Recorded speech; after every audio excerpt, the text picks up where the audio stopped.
Hello, and welcome to episode 66 of IOnTheTigers, a podcast all about the National Ice Hockey League, but one that always has an eye on the Telford Tigers.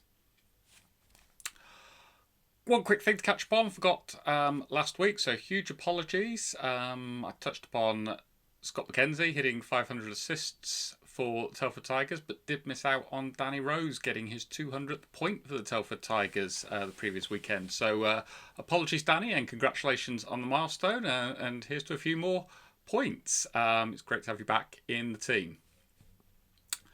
This week, we're going to jump straight into results and then take a look at fixtures and then finish off with perhaps a talking point, I guess. Kick off with Tigers 2, as they had one game this weekend. It was at home. They took on the Sheffield Titans, and the winning start to the season continues, finishing Tigers 2-8, Sheffield Titans 2. So another good, strong result there for Tigers 2. They're in action again the upcoming weekend, and they have Altrincham Aces coming to Telford Ice Rink. Can the run continue? I think so, and we're certainly hoping so as well.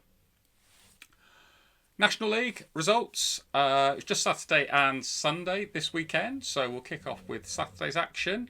The Bees hosted the Tigers. 6-1 win for the Tigers. Fantastic stuff on the road. A couple of goals in each period, and goal in the last 6 minutes that prevented Tigers recording a shutout on the road as well. But really strong showing there.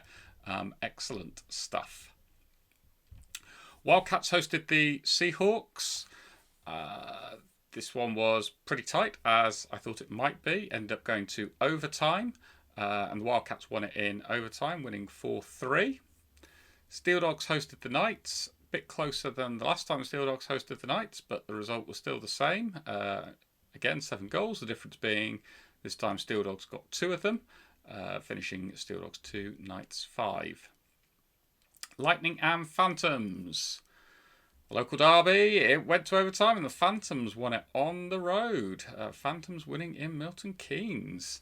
Big result for Peterborough, and I would expect that MK are going to be very disappointed with that. Last but not least, Pitbulls hosted the Sharks. This one was tight throughout. Only 3 goals in it. Pitbulls winning 2-1, scoring the winner with 8 seconds to go.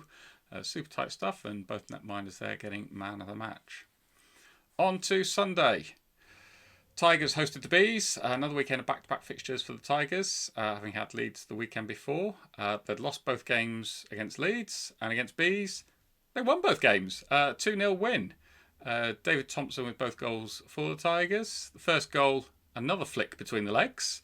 So I make that 2 in 3 home games now, as he did it against Peterborough, didn't against Leeds, and then has done so against the Bees. So, if you want to extend it out to when he started playing for the Tigers, 2 in 4 home games, but either way, that's pretty decent going. Brad Day with a 35-shot shutout and picked up man of the match, deservedly so. Made some excellent saves.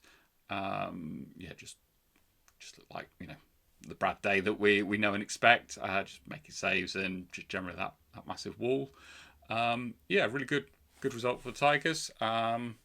Pretty decent performance. Few moments where it's like a bit sort of scary watching, but got the job done. Would have been nice to have perhaps scored a few more goals, but defensively pretty solid. Penalty kill again was excellent. Didn't concede any goals whilst we were short-handed. Had been a massive weakness in the first few weeks of the season, so the penalty kills improved. It's going to go a big way towards results improving, quite simply, I think. So, very good. The remembrance stuff before the game, I think, was really well done. No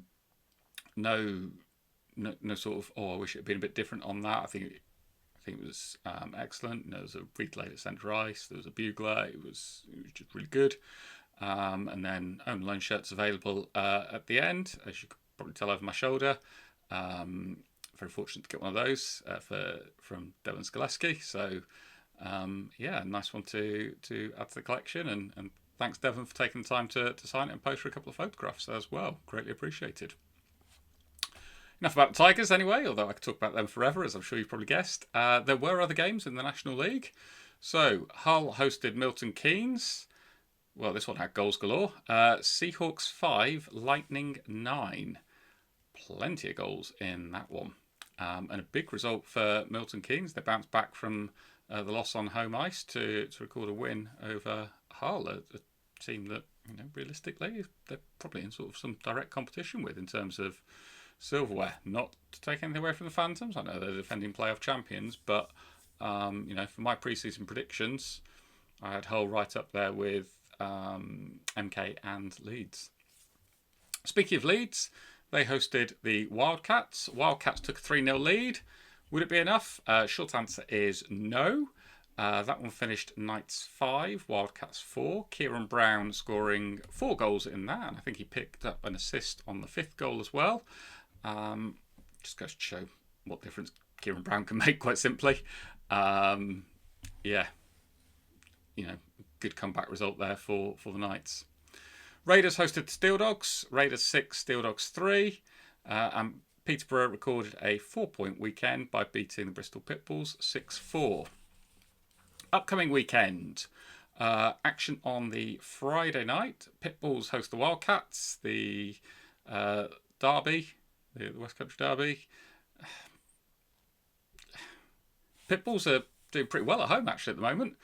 Wildcats, bit up, bit down. I mean, you'd expect the Wildcats to win it, but Pitbulls have really got a good record against the Wildcats in these games, I would say, and they're at home.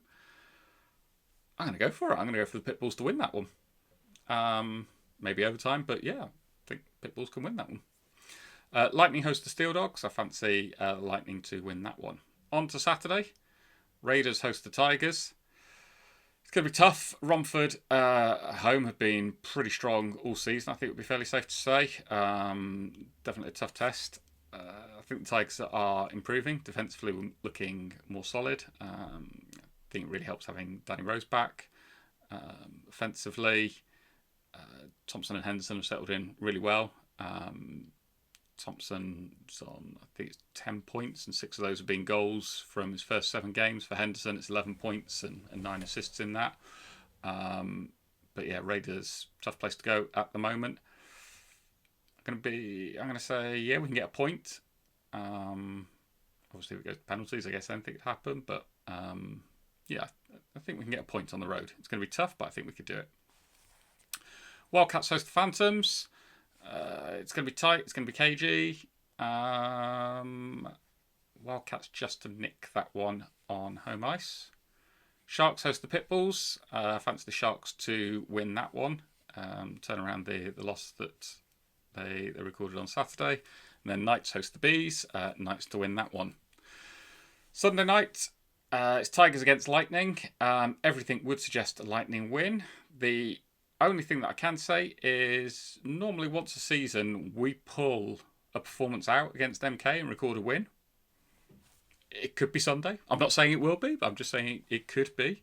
But no, I think the Lightning will win that one. All signs pointed towards it. But as I say, Tigers every season it seems they manage to produce in one game against the Lightning. So who knows? We keep it tight.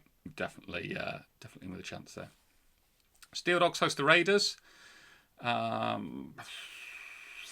Raiders to win that one, I think. But it's going to be tight. It's going to be close. Phantoms take on the Knights. The Knights to get a narrow victory away from home. Seahawks host the Sharks. Seahawks to win that one. And Bees host the Wildcats. I'll go for the Wildcats to win that one. So that concludes predictions for the upcoming week. As always, leave me a comment, get in touch, let me know what you think about the predictions. One final thing I do want to touch upon, and that's Hull. I've heard Matty Davis's post-match comments. Interesting. So, anybody, Hull fans in particular, what do you think? Are there changes incoming at Hull? Who comes? Who goes? I don't know. It's going to be interesting to see if anybody does leave, and if so, who, and also who that person or those people get replaced with. Perhaps there could be some moves. That certainly seemed to be what Matty Davis was hinting at. So, as I say, anybody, let me know what kind of changes you could see there. Hull fans in particular, really interested in hearing from you. And as always, if anybody wants to come on and discuss either that, their team, the league in general, please do get in contact. I'm more than happy to have guests on the show. Well, that concludes it for this week. I'll be back again this time next week. Bye for now.